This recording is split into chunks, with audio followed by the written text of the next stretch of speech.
Well, I'm down at the Barn Commander, and in true DIY fashion, I got a weekend project finished. I have a lot of Milwaukee tools, like you might. And I'm not saying Milwaukee's better or DeWalt or Ryobi,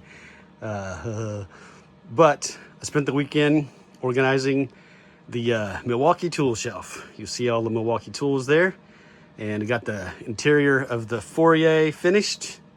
So let's peel back some layers and see how this progress came about. All right, I'll admit it. The barn is a mess. There's stuff everywhere. I'm gonna have to do some cleaning and organizing and get everything to fit. 20-foot shipping container shop, barn, whatever you're gonna call it. They're great, but 20 foot is kind of small. So I have this Milwaukee wall here. Yeah, I have Milwaukee tools. People have them. I had DeWalt back in the old nickel metal, not nickel metal, NiCad, whatever those batteries were. Anyway, I'm going to rearrange this. I've got some old boards to put up, and I'm going to put 4 shelves here instead of 2, and then rearrange. Some of these boards are just scraps from something that happened. See that old cedar board there? Some board. Basically, take it all down and rebuild it to double the storage. You got to have tools. You got to have somewhere to find them. If you can't find the tool, you don't actually have it. So that's what I'm doing today on this beautiful Saturday. Now for shelves, I'm going to use these Culls, C-U-L-L, Cull boards people don't want. So there's a company that makes real nice fireplace mantles, other shelves, cedar trim. When I say cedar, I mean juniper. Texas cedar is actually a juniper. So these trees were harvested. They have a cull pile. You pay like $1 or 50 cents a board foot, depending on the product. They sell all you want because they can get rid of it that way.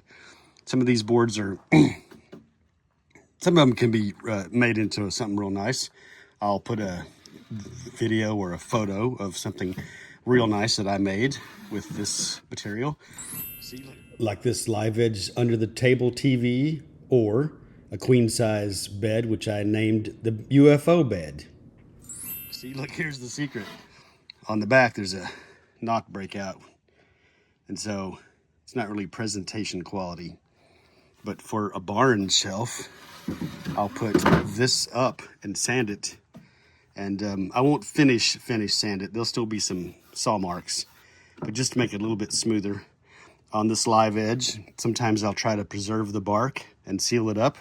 In this case, I'm going to remove all that I can without actually just ripping the board straight across. I could do that too.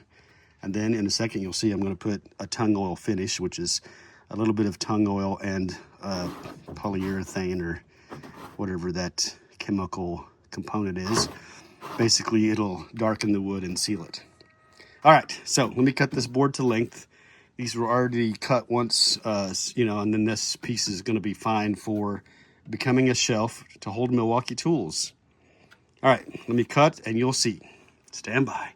Oh yeah, Milwaukee tools. Not an advertisement. I bought these tools. You got to do what you got to do.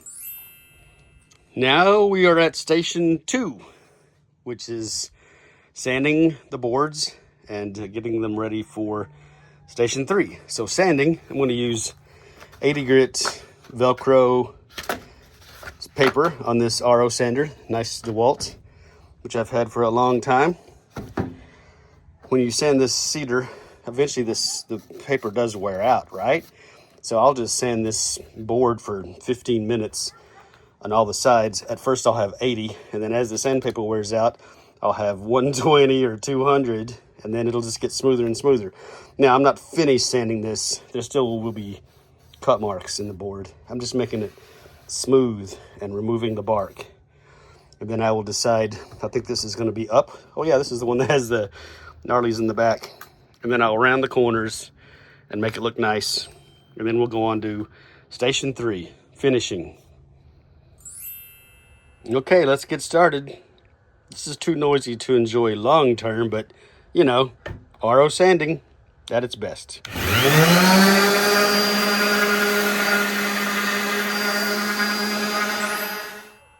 All right, 15 minutes of sanding, and that is all. This is going to be the bottom of the shelf, the back side, the bottom. This is relatively raw. I sanded in there as well as I could get with the RO sander. I'm not going to get any other tools. The utility of this is imperative. On the front side, the top, it's still got some saw marks, but it's smooth overall, and it'll take a finish just fine.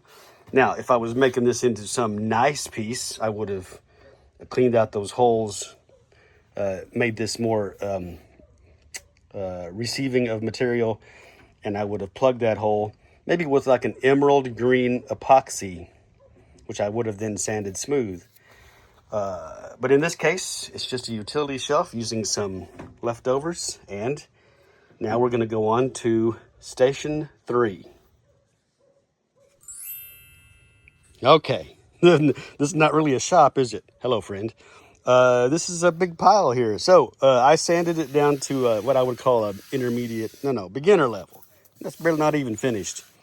It could have been planed. I don't have a planer, so this is what happened. There's the first one. It's already come out.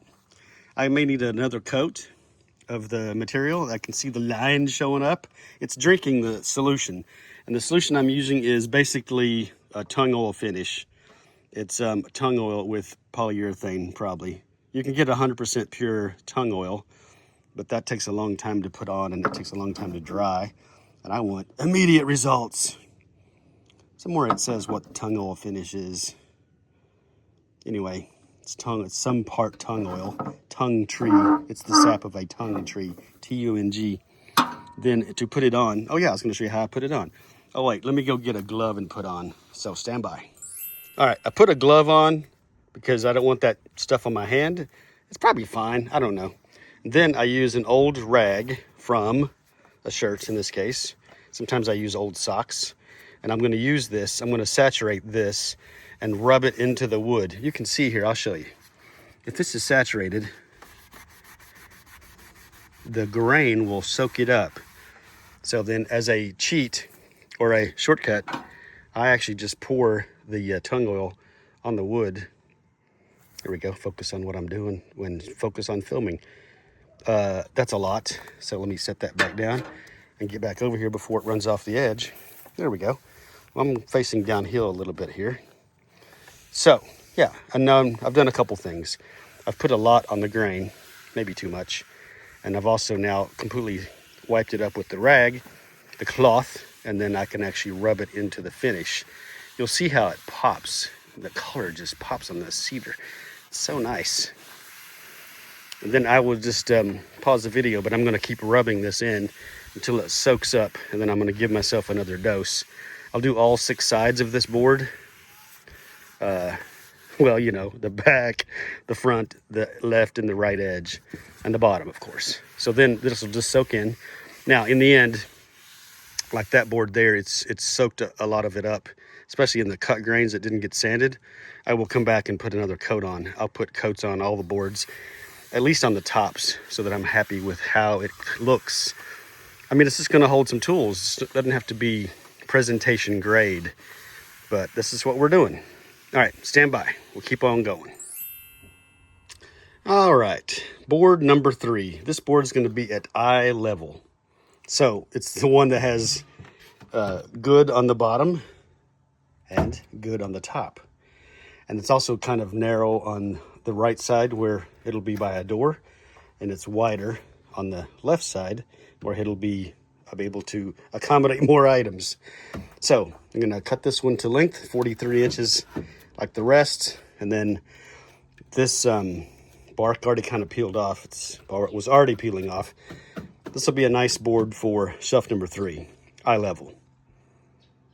Let's get after it. Board number 3, station 2, update. Okay, now here's what happened. I was sanding board number 2, and this came out of the sander. Is that like a O-ring that keeps the sand from getting into the ball bearings? The sand. No, the sawdust, that's the word. The fines. Now, this is a good sander. It has been a good sander. I hope that part is not vital to its long-term continued use, but oh well. Anyway, back to work. 80 grit paper until it sands. I'll sand for 15 minutes and go to station 3. You know the drill. All right, board number 4. Then you'll see why it's number 4. This will go way above my eye level. I don't know about way above, but okay, above my eye level. 7 foot tall, probably 7 foot tall. This will be the bottom. There's a little crack here you can see, a knot, some kind of thing. The bottom. Then the top of the board will look like this, a big blowout in the bark. These are calls, man. They're cheap. Now, if I was going to use this somehow for where I didn't want to have that, or if I did want it, I'd make it presentable. I could rip this to make a 1x of some width here to get the same presentation. In this case, I want the width of it. It's a nice width on this side, and that'll be what I see, and this will be what will be storing the items, and the items won't care that there's this blowout bark zone. All right, use what you have and make it look nice. And board number 4, ready to go. All right, board number 4. We got that kind of finished up a little bit. Since that'll be what I see most, I sanded the bottom of this one extra. So similar to sanding the top of other boards extra. And then I'm going to use this wire brush to go down in this crevice to just kind of clean up some of the bark. Whatever comes off loosely will be fine. The sander does knock off some of the texture on the top. So I'll do this for a minute and then blow it off with the compressor there and get ready for the last board getting its coating of tung oil. Stand by. All right, here we are. All 4 boards are here, and every time I made a board, so when I made board 2, I came back here and put another coating on the surface of this board. And when I made board 3, I put another coating on this board and this board. And now I'm going to put another coating on all 4 boards. And that means this one will need a coating extra, and that one, and that one, and that one. So then basically I'll wind up putting about 4 coats, or, 4 rubbings of tung oil on each board. And so basically I'll get a nice coating, and I'll try to rub off the debris because this is a bit messy. See, there's some debris there. And then I'll just rub it and get it to be real nice and clean. This is not professional grade. This is me making some shelves for my Milwaukee tools out of some leftover items. That doesn't mean it can't be nice, right? I mean, come on. So I will recoat the top of all of these boards and let them dry for a while. While they're drying, I will install the brackets, imagining where the groupings of the different Milwaukee tools should go. And I will show you that process next. So, stand by. It looks real nice, huh? And now, for the purposes of clarity and understanding, if you're going to do tung oil, after each coating, you let it dry completely, and then you come back with steel wool. This is 4/0 steel wool, 4 zeros, and then you buff it to get the rough edges out, any debris or any air bubbles. And then you wipe it with a tack cloth to get this material off of the wood. And then you put another coating of tung oil on. You could do 5 or 8 coats to make a finish that's shiny and resilient. So I did not do that on this, so forgive me for skipping some steps for the utility of this purpose. MacGyver out. All right, our 4 shelves have dried for a bit, and now I will lay out the height of each shelf based on the tools that are going to go on each shelf. The bottom shelf location here will be just above this outlet. So I'm not actually covering the outlet, but I can still have something plugged in. And then that saw and that saw can go on the shelf. And then from there, measure the area above where the saw sits to put the next shelf, not covering this hole that goes for cables to go in here. And then the next shelf, and then the top shelf. So I think, I know it's kind of hard to depict here, but this might be a little high for shelf 2, and then shelf 3 will be somewhere in the middle, and then the 4th shelf will be a little bit higher than this shelf. Got to make room for all the chargers and all the battery storage.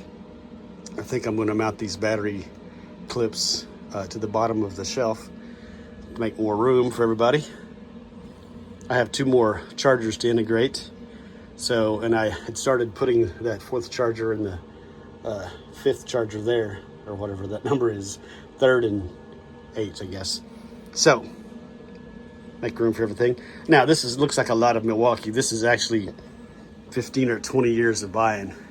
Some of these items are older than dirt. February of 2021.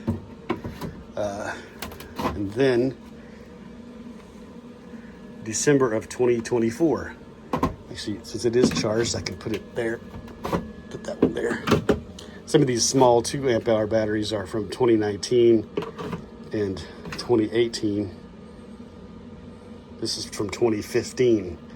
Still works, maybe a little weak. Also 2015. Yeah, so old stuff. This little Milwaukee is probably from 2015 or 2012. It still works. It does have a new battery. That does happen. You got to get new batteries on occasion. I didn't scratch the battery date on this one. I guess I forgot. Anyway, that's that. I digress. Rearrange some shelves, make the Milwaukee wall pop, and let's get started on this section. Okay, now we're just screwing around. This is the Phillips head screw box. I need a 10 or a 12 probably to hold the weight. So I need enough of them to do the job. Here is some, these came with something, that I didn't use. I think these came with mounting a charge controller from back in the day. So there is 4, 8. Dig through here, maybe we'll get lucky. These are a little short, 5/8 long, and they don't necessarily need to be stainless. So, oh, this is the same size here. Yeah, oh, there we go. At 10, 14, that's empty. Okay, now we got it. Put that over there. I'm at the window, haul it off. All right, I think we have enough screws to get started. Also, these are black. Maybe I should use these black screws that came with these anchors from something. I don't usually use anchors very much. Yeah, we'll start with the black ones and make our way through. Now we have some screws. That's why I call it screwing around. Remember when your grandpa used to get that big giant number 10 can that coffee came in, and he would dump it out and he'd look for a screw or a nail?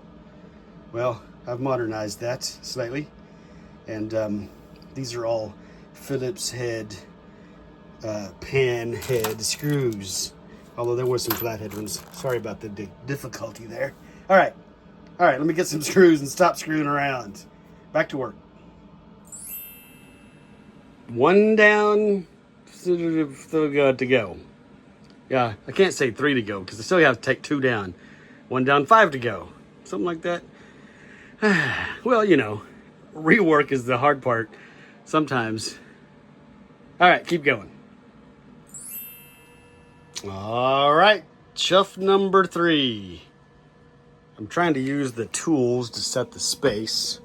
This tool can sit here, be ready to go. There can be a battery there. I think that's fine. Let me see. Here's a big battery. Bigger. Well, it's not a big one, but here's a big battery. So, yeah, a little conflict there.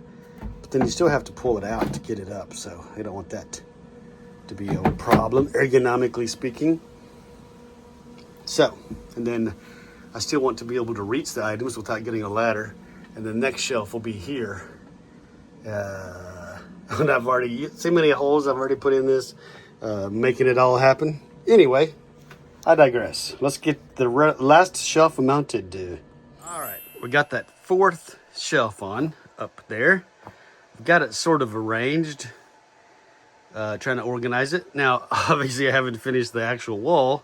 Let's do that next, and then we'll finish up for the day. Onward and upward. Speaking of Milwaukee tools, this is not an advertisement. They didn't pay me, and I just bought them, so that's what happened. You can do the same job with Milwaukee, DeWalt, Ryobi. What's another brand? Makita. I have a couple Makita tools from way back. So, I cut an outlet hole for that outlet that's there. I'm going to finish cutting up another piece of this scrap 3/4 inch plywood. And then go see if I can find that blue paint somewhere. I think there should be a little bit left. It was a leftover of a leftover. So if we can make it happen, we're going to. All right, got the final shelf in up at the top. 3/8 driver, tools I don't use very often. And then the real tools, the commonly used, rapid charger, regular charger, other tools, little Honda, and of course finished the wall, and I got everything cleaned and painted. And that, my friends, is a wrap.